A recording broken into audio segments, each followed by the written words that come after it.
अच्छा, 2.5 से 3 महीने में आपने मेंस की तैयारी कैसे की, जरा बताएं।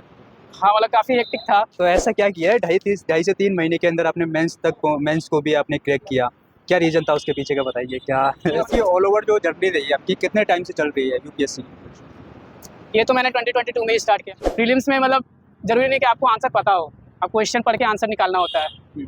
अगर आप ये कर लेते हो तो फिर प्रीलिम्स क्लियर हो जाएगा। नमस्कार दोस्तों, स्वागत है एक नई वीडियो में। जैसा आप सभी को पता है, हम लगातार यूपीएससी के इंटरव्यू को कवर कर रहे हैं। वीडियो में जानेंगे कैसा उनका इंटरव्यू रहा और उनकी क्या क्या स्ट्रेटजी रही। तो बने रहिए वीडियो के अंत तक। अगर वीडियो लाइक नहीं की है तो वीडियो को लाइक कर दीजिए, चैनल को सब्सक्राइब कर दीजिए। तो बहुत बहुत बधाई आपको इंटरव्यू में Thank you. अपेयर होने के लिए और हमारे चैनल पर आने के लिए। Thank you. आप अपने बारे में बताइए थोड़ा, आपका नाम क्या है, एजुकेशन बैकग्राउंड? मेरा नाम सतीश कुमार है। Okay I am from Patna, Bihar. Okay I have done BTech in mechanical engineering from IIT BHU Varanasi. मैं आपका ऑप्शनल और मीडियम जानना चाहूँगा sir. My optional is anthropology and medium of interview is English. Okay okay. तो जब आप इंटरव्यू हॉल में जाते हैं तो क्या प्रोसेस रहता है गेट से लेकर अंदर तक का, बताइए। सबसे पहले मोबाइल जमा करना होता है, हम्म, उसके बाद फिर आपको बैग मतलब बाहर ही जमा कर लेते हैं। You have to fill certain forms. उसके बाद फिर मतलब जो एक बोर्ड का पैनल है, सारे लोग एक साथ बैठे होते हैं, वो एक एक करके मतलब बुलाते हैं उनको, फिर एक एक करके जाते हैं। अच्छा, आपने ट्वेल्थ फेल मूवी देखी है? हाँ उसी का इस तरह स्ट्रक्चर होता है या फिर चेंज होता है? हाँ मतलब थोड़ा सा चेंज था। ओके।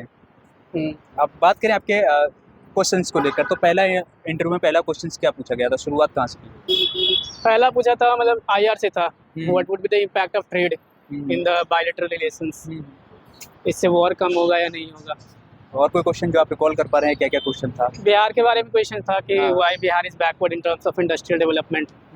देन आर्कियोलॉजिकल प्लेसेस क्या। फिर इकोनॉमिक्स से कुछ क्वेश्चन था like public debt, CFI, contingency fund.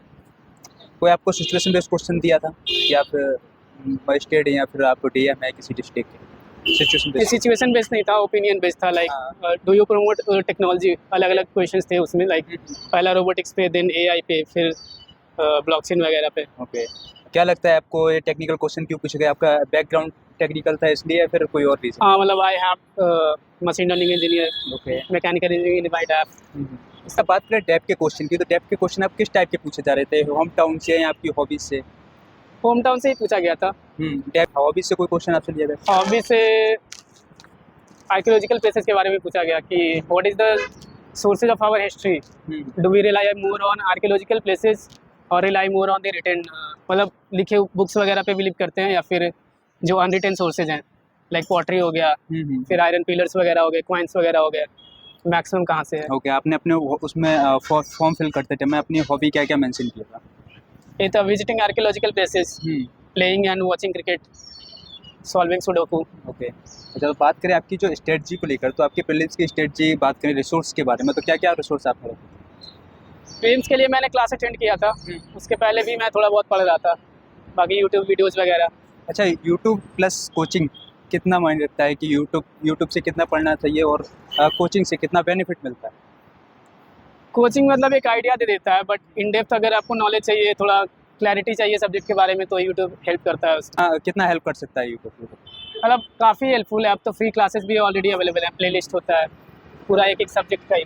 बस ऑप्शनल सब्जेक्ट का आई थिंक थोड़ा सा कम होता है। ओके। तो प्रीलिम्स के लिए आपकी क्या थी, जनरल पेपर के लिए और CSAT को लेकर? CSAT तो मैंने बस PYQ सॉल्व किया था, वहाँ से मुझे लगा कि हो जाएगा तो हो गया था। GS का कोचिंग किया था, टेस्ट सीरीज़ वगैरह। टेस्ट सीरीज़ भी ज़्यादा टाइम नहीं था, तो जिस कोचिंग में मैं एनरोल था उसी में लिया था।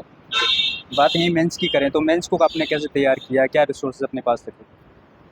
मेंस में एक्चुअली काफ़ी कम टाइम बचा था, सिर्फ 2-3 महीना बचे थे, तो उसमें अच्छा, 2-3 महीने आपको मिले थे मेंस के लिए? हाँ, प्रीलिम्स के रिजल्ट के बाद फिर मतलब प्रीलिम्स के बाद 2-3 महीने का गैप होता है, उसमें भी आप ब्रेक लेने के लिए घर वगैरह चले जाते हो, तो 15-20 दिन उधर चला जाता है, तो मिला जुला के कुछ 2.5 से 3 महीना बचता है। अच्छा, 2.5 से 3 महीने में आपने मेंस की तैयारी कैसे की, जरा बताएं। हाँ मतलब काफ़ी हेक्टिक था। हाँ। 14-15 घंटे हो जाते थे कई बार। ओके। उसके बाद फिर टेस्ट लिखना भी एक मतलब अलग आर्ट है, क्योंकि प्रीलिम्स में आपको सिर्फ टिक मार्क करना होता है, बट मेंस में आपको एक तो 3 घंटे में पेपर मतलब उसी टाइम सोच के लिखना होता है। राइट। ऊपर से आपकी हैंड राइटिंग स्पीड भी वैसी होनी चाहिए, और जो आप लिख रहे हैं हैंड राइटिंग भी थोड़ी रीडेबल होनी चाहिए। ऐसा नहीं कि आप कुछ भी मतलब स्क्रिबल करके आ गए। तो ऐसा क्या किया है, 2.5 से 3 महीने के अंदर आपने मेंस को भी आपने क्रैक किया? क्या रीजन था उसके पीछे का, बताइए क्या ऐसा मोटिवेशन था? I would say consistency and dedication, right sources follow करना चाहिए, और बहुत ज़्यादा मतलब अननेसेसरी सोर्सेज नहीं फॉलो करना चाहिए। Okay. Like it was my first attempt, तो बहुत ज़्यादा मैं इधर उधर नहीं गया। स्टार्टिंग में मैं 3-4 टेस्ट ले रहा था, 2 जीएस का, ऑप्शनल वगैरह का।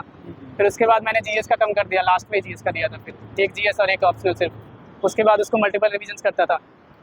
तो मेजर मतलब टेस्ट सीरीज थे, और उस टाइम के जो सोर्सेज वगैरह थे, लाइक ये करंट अफेयर्स मैगजीन, न्यूज़पेपर बहुत कम कर दिया था, क्योंकि इससे टाइम बहुत जाता है 2-3 घंटा। अच्छा, न्यूज़पेपर आपने पढ़ा था?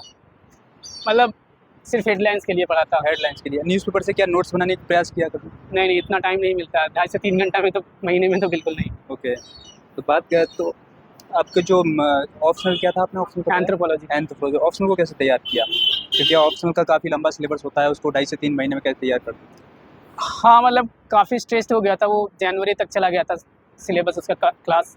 आई वाज टेकिंग कोचिंग, एक कोचिंग ले रहा था मैं एंथ्रोपोलॉजी के लिए, बट वो जनवरी फरवरी तक चला गया था। तो उस समय बस ऐसे ही नोट्स प्रिपेयर हो गया था, मतलब पढ़ा नहीं था वो, बस नोट्स में आ गया था। अच्छा, बात करूँ आपकी ऑल ओवर जो जर्नी रही है आपकी, कितने टाइम से चल रही है यूपीएससी? ये तो मैंने 2022 में ही स्टार्ट किया फुल फ्लेजेड। उसके पहले थोड़ा बहुत बस यूट्यूब वगैरह देख लेता था। अच्छा, यूट्यूब कितना बेनिफिट हुआ आपको? मतलब उसके सोर्सेज मैं अभी भी रेफर करता हूँ, काफ़ी उस बेनिफिशियल। अगर चैनल के नाम आप? चैनल का नाम तो नहीं, बट अनअकैडमी के फ्री लेक्चर्स होते थे, तो वो मैं देखता था। लाइक आशीर्वाद सर का है इकोनॉमिक्स का, सुमित सर का है। अच्छा, यूट्यूब के अलावा टेलीग्राम या फिर कोई अन्य वेबसाइट आपने यूज़ की हो? नहीं। केवल यूट्यूब। अच्छा, तो 2024 में अभी जो प्रीलिम्स दे रहे हैं एस्पिरेंट, उनके लिए आपका लास्ट मैसेज क्या रहने वाला? मतलब consistency would be the message. Okay. कई बार हम सिर्फ पढ़ने पे फोकस करते हैं, क्वेश्चन सॉल्व नहीं करते हैं। क्वेश्चन सॉल्व करना भी एक अलग आर्ट होता है। प्रीलिम्स में मतलब ज़रूरी नहीं कि आपको आंसर पता हो, आप क्वेश्चन पढ़ के आंसर निकालना होता है। अगर आप ये कर लेते हो तो फिर प्रीलिम्स क्लियर हो जाएगा। उसके लिए एक स्टेज तो यही है कि आप पढ़ लो बहुत ज़्यादा। तो जितना आप पढ़ोगे उतना ज़्यादा क्वेश्चन आपको फैमिलियर होगा। दूसरा है कि क्वेश्चन देख के आप एनालाइज कर सकते हो कि क्या पॉसिबिलिटी है, वो सही है गलत है। कॉमन सेंस से थोड़ा बहुत ये भी हो जाता है, बाकी लक फैक्टर भी तो है ही।